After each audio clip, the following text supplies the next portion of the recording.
तृतीयः पाठः डिजिभारतम्। अभ्यास।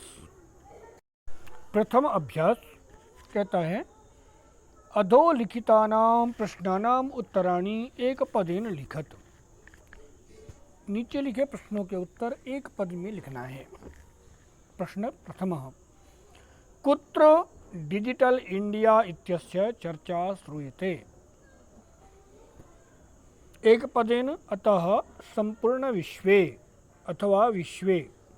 पुनः दूसरा द्वितीय प्रश्न दूसरा प्रश्न कहता है केन सह मानवस्य आवश्यकता परिवर्तते। किसके साथ में मनुष्य की आवश्यकताएं बदल रही हैं। तो काल परिवर्तनेन सह, केन स्थाने काल परिवर्तनेन। आपणे वस्तूनां क्रयण समये अथवा क्रय समये केषाम् अनिवार्यता नास्ति। रूप्यकाणां। पुनः चतुर्थ अभ्यास कहता है कस्मिन् उद्योगे वृक्षाः कर्त्यन्ते अथवा उपयुज्यन्ते। तो कर्गदोद्योगे। अद्य सर्वाणि कार्याणि केन साधितानि भवन्ति। संगणकेन अथवा कंप्यूटर यंत्रेण। पुनः द्वितीय अधोलिखितान् प्रश्नान् पूर्णवाक्येन उत्तरत।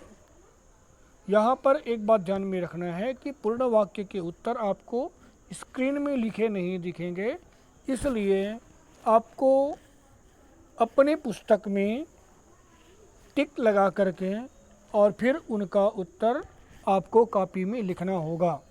शब्द प्रश्न को सुन लेंगे उत्तर को और इसके बाद पुस्तक में टिक करके और फिर वहाँ से सही उत्तर लिखना होगा। प्राचीन काले विद्या कथं गृह्यते स्म। प्राचीन काले विद्या कथं गृह्यते स्म। तो प्राचीन काले विद्या कथम के स्थान पर हो जाएगा श्रुति परंपरया गृह्यते स्म। बाकी वही है, कथम के स्थान पर श्रुति परंपरया गृह्यते है ना। पुनः वृक्षाणां कर्तनं कथं न्यूनता यास्यति। तो संगणकस्य अधिकाधिक उपयोगेन। उत्तर लिखेंगे संगणकस्य अधिकाधिक उपयोगेन वृक्षाणां कर्तने न्यूनता यास्यति अथवा वृक्षाणां कर्तनं न्यूनतां यास्यति। तो कथम को हटा दिया जाएगा।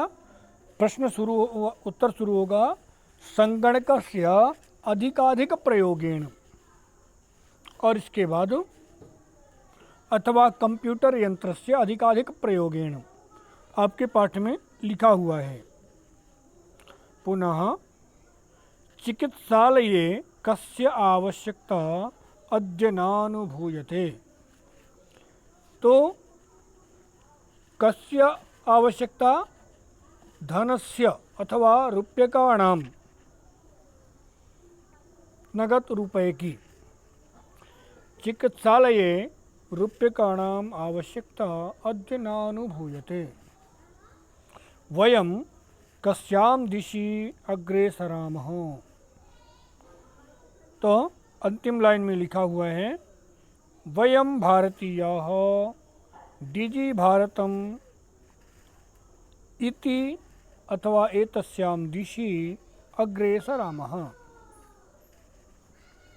वस्त्रपुटके केषाम् आवश्यकता न भविष्यति। रूप्यकाणां। वस्त्रपुटके केषाम् आवश्यकता न भविष्यति। तो रूप्यकाणां नगद रुपये की। पुनः रेखांकित पदानि अधिकृत्य प्रश्न निर्माणं कुरुत। रेखांकित पदम अधिकृत्य, रेखांकित पदों को आधार मान करके प्रश्न निर्माण करना है। कहता है भोजपत्रोपरि लेखनम आरब्धम। द्वितीय विभक्ति का उत्तर है, मैंने पहले भी शायद 7वीं में भी बताया था और उसके पहले भी, कि प्रश्न जिस विभक्ति का, जिस वचन का, जिस लिंग का होता है, उत्तर भी उसी विभक्ति, उसी वचन और उसी लिंग के होते हैं। तो भोजपत्रोपरि लेखनम आरब्धम, भोजपत्रोपरि लेखनम तो किम आरब्धम। पुनः लेखनार्थं कर्गदस्य आवश्यकतायाः अनुभूतिः न भविष्यति। कर्गदस्य के स्थान पर कस्य। पुनः विश्रामगृहेषु कक्षं सुनिश्चितं भवेत्। सप्तमी विभक्ति तो केषु अथवा कुत्र। तो जब स्थान सूचक होता है तो हम कुत्र का प्रयोग करते हैं, अतः कुत्र। पुनः सर्वाणि पत्राणि चलदूरभाषयंत्रे सुरक्षितानि भवन्ति। तो कस्मिन्, यह सप्तमी विभक्ति एक वचन है और प्रश्न भी हमारा, वो उत्तर भी सप्तमी विभक्ति का एक वचन है, अतः कस्मिन् वयम उपचारार्थम चिकित्सालयं गच्छामः। वयम किमर्थम चिकित्सालयं गच्छामः। उपचारार्थम के स्थान पर किमर्थम। पुनः उदाहरणम अनुसृत्य या उदाहरणम अनुसारम विशेषण विशेष्य मेलनम कुरुत संपूर्णे भारते। पुनः अत्र मौखिकं ज्ञानम मनोगतः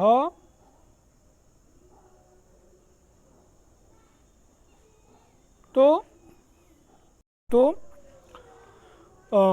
चतुर्थ अभ्यास इसको काट देना है, नहीं करना है। कारण यह है कि विशेषानुसारेण विशेषणम यह सूत्र है। माने जो विभक्ति, जो वचन, जो लिंग विशेष का होता है, वही विभक्ति, वही वचन और वही लिंग विशेषण का होता है। यहाँ पर आप जितने भी खंड का और खा यानी आप कॉलम ए और बी में देख रहे हैं, इन सभी में केवल मौखिकम का सीधा सीधा ज्ञानम हो सकता है, किंतु मनोगतः गतः भावाः ऐसा होना चाहिए था, जो कहीं नहीं है। इसी प्रकार से टंकिता स्त्रीलिंग है और यहाँ पर स्त्रीलिंग का कोई शब्द नहीं है, अतः टंकिता सामग्री ऐसा होना चाहिए था, पर ये कहीं नहीं है। महान और उपकारः ऐसा होना चाहिए था, तो महान उपकारः यहाँ पर है, ये कर सकते हैं। मुद्राविहीनः विनिमयः, विनिमयः, मुद्राविहीनः विनिमयः यह सही है। महान उपकारः यह सही है। इसके अलावा मौखिकम ज्ञानम। पुनः अर्थात यहाँ पर आपकी 3 जोड़ियाँ मिलेंगी, 2 जोड़ियाँ नहीं मिलेंगी, तो 3 को मिला लेना है और 2 को छोड़ देना है। पुनः कहता है संधि अधोलिखित पदयोः संधिं कृत्वा लिखत। पदस्य धन अस्य पदास्यस्य तालपत्र धन उपरि तालपत्रोपरि। आपने सातवीं में स्वर संधि पढ़ी थी। यहाँ पर आ के बाद उ आया तो ओ, च और अतिष्ठत चातिष्ठत, कर्गद उद्योगे कर्गदोद्योगे, क्रय अर्थम क्रयार्थम, इति अनयोः इत्यनयोः, पुनः उपचार अर्थम उपचार अर्थम। उदाहरणम अनुसारम अधोलिखितेन पदेन लघुवाक्य निर्माणम कुरुत। इन शब्दों का प्रयोग करके वाक्य बनाने हैं, इनका प्रयोग आपको स्वयं ही करना है। पुनः चतुर्थी विभक्ति प्रयोग करके और इनके खाली स्थान भरना है। यथा भिक्षुकाय धनम ददातु। यहाँ पर छात्र है तो छात्र की चतुर्थी आय आभ्याम एभ्यः इति चतुर्थी, तो छात्राय। पुनः निर्धन इत्यस्य चतुर्थी निर्धनाय, लता लतायै, पुनः रमेशः रमेशाय अथवा सुरेशः सुरेशाय, अध्यापकाय नमः। अब पहले तो कुछ रूप आपको याद रखने हैं और प्रश्न निर्माण के लिए हमें किम शब्द के रूप याद रखने हैं। उनको तीनों वचनों में हमें याद करना है और इसके लिए हमने पिछले सत्र में एक वीडियो भेजा था, उसको आपको देखना है। एक बार मैं फिर से उसको शेयर कर दूंगा। तब तक के लिए वदतु संस्कृतम जयतु भारतम।